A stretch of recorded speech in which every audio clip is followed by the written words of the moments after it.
possibilidade de estar fisicamente presente convosco. Gravei este pequeno vídeo e eu espero que este meu pequeno contributo possa também ajudar a edificar a fé de todos.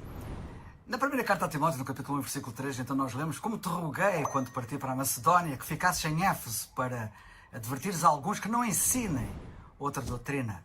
E eu quero me deter também aqui nesta expressão final, que não ensinem outra doutrina. O nosso irmão Alberto falou e explicou muito bem o contraste entre sã e vã doutrina. Nunca é demais dizer e alertar para o quão importante é estarmos assentes na sã doutrina. E porquê? Porque é esse facto que conduz a uma fé sã. Assentar numa doutrina vã conduz a uma fé vã. Será que algum de nós quer ter uma fé vã? É uma boa pergunta. Tenho a certeza que não. Então tenhamos cuidado. Notem o que o apóstolo Paulo disse quando escreve aos Coríntios, na primeira carta, no capítulo 15, versículo 14, diz ele assim: e se Cristo não ressuscitou, logo é vã a nossa pregação e também é vã a vossa fé. Portanto, ele fala aqui em a fé poder ser vã. E no versículo 17, Paulo mostra a gravidade de se ter uma fé vã. Diz ele: e se Cristo não ressuscitou, é vã a vossa fé, e ainda permaneceis nos vossos pecados. Estamos a ver bem a gravidade de uma fé que é vã, por assentar numa doutrina que também é vã. Afeta a salvação, afeta o perdão dos pecados. É preciso, pois, muito cuidado. Mas mais ainda, Paulo diz que a vã doutrina conduz a uma pregação vã. Eu não quero fazer uma pregação vã, levando as pessoas a terem uma fé vã. Repito o que citei de 1 Coríntios 15, 14. E se Cristo não ressuscitou, logo é vã a nossa pregação. E também é vã a vossa fé. Eu tenho que ser muito rigoroso nisto. Ou poderei conduzir pessoas à perdição eterna e não à salvação eterna, que é o que todos almejamos. Muitos pensam que a uma doutrina basta que seja bíblica. Não é verdade. Cuidado, pois, uma doutrina pode ser bíblica e pode simultaneamente ser vã. Notem este exemplo. Paulo diz na Epístola aos Romanos, no capítulo 4, versículo 14, porque se os que são da lei são herdeiros, logo a fé é vã e a promessa é aniquilada. Doutrina vã pode ser uma doutrina bíblica, a lei é bíblica, mas ser herdeiro da lei não é doutrina sã, e por isso tal ensino conduz a uma fé vã. Além de bíblica, para a doutrina ser verdadeiramente sã, tem que pertencer à dispensação vigente, à atual dispensação da graça de Deus. E como diz o apóstolo Paulo, se é que ouvistes falar da dispensação da graça de Deus que lhe foi dada a ele, Efésios capítulo 3, versículo 2. Vejamos o exemplo do batismo na água. O batismo na água é uma doutrina bíblica, mas é judaica e não diz respeito ao corpo de Cristo. A atual dispensação da graça de Deus, não sendo, portanto, atual. Ensinar hoje essa doutrina é ensinar doutrina vã. E o grave disso é que torna a cruz de Cristo vã. Muitos não têm bem a noção da gravidade. Provavelmente nunca notaram neste pormenor. Paulo diz aos Coríntios, quando escreve na primeira carta, capítulo 1, versículo 17, porque Cristo enviou-me não para batizar, mas para evangelizar, não em sabedoria de palavras, para que a cruz de Cristo se não faça vã. Paulo diz aqui claramente que o Senhor não o enviou a batizar com água.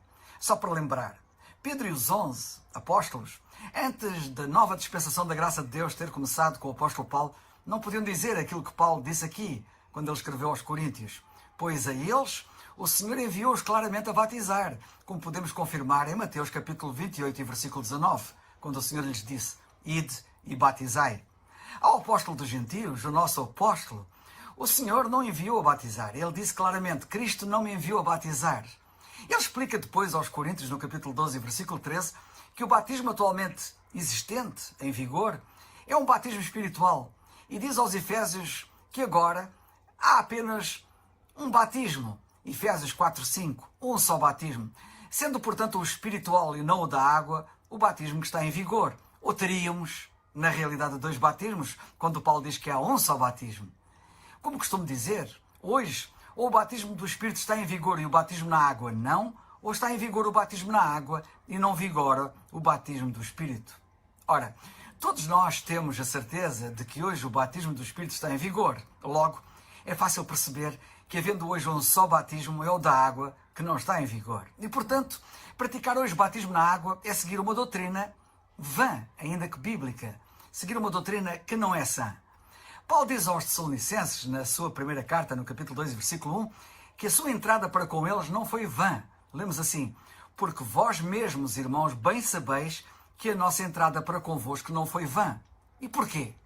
Porquê que ele diz isto?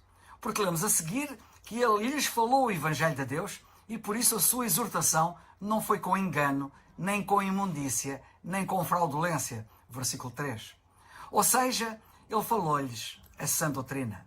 A expressão outra doutrina, aqui na nossa carta a Timóteo, no capítulo 1, versículo 3, significa falsa doutrina.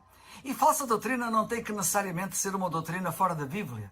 Uma doutrina que, mesmo que seja bíblica, não faça parte da doutrina que o Senhor da Glória revelou ao apóstolo Paulo para a Igreja, ao corpo de Cristo, é uma falsa doutrina. Exemplo claro, oferecem-se, por exemplo, se oferecerem hoje sacrifícios de animais ou circuncidarem alguém, isso é uma falsa doutrina. É bíblica, mas é falsa. Talvez estes dois exemplos nos ajudem melhor a perceber aquilo que estamos aqui a dizer. Por último, como é que eu sei que uma doutrina é sã e não vã? Que não é outra, que não é falsa? Conhecendo a doutrina sã, a genuína, a verdadeira. E é nas epístolas de Paulo que nós conhecemos a verdadeira doutrina, a doutrina sã. Não nos livros de Moisés ou noutros escritos da Bíblia, por muito ensino proveitoso que tais tenham para nós. E têm. Relembro 1 Timóteo 6, 1 a 5, que noutro estudo anterior já fiz referência. O apóstolo Paulo dá ali vários ensinos sobre os servos, por exemplo, no capítulo 6 da primeira carta, versículos 1 a 5. E ele dá ensino, que é dele, que é ele que ensina, e depois diz assim: isto ensina, diz ele a Timóteo, isto ensina e exorta. Se alguém ensina alguma outra doutrina, e se não conforma com as sãs palavras do Senhor Jesus Cristo, e depois ele diz, na parte final, aparta-te dos tais. Ou seja, o verdadeiro ensino, o ensino são, é o que Paulo ministra.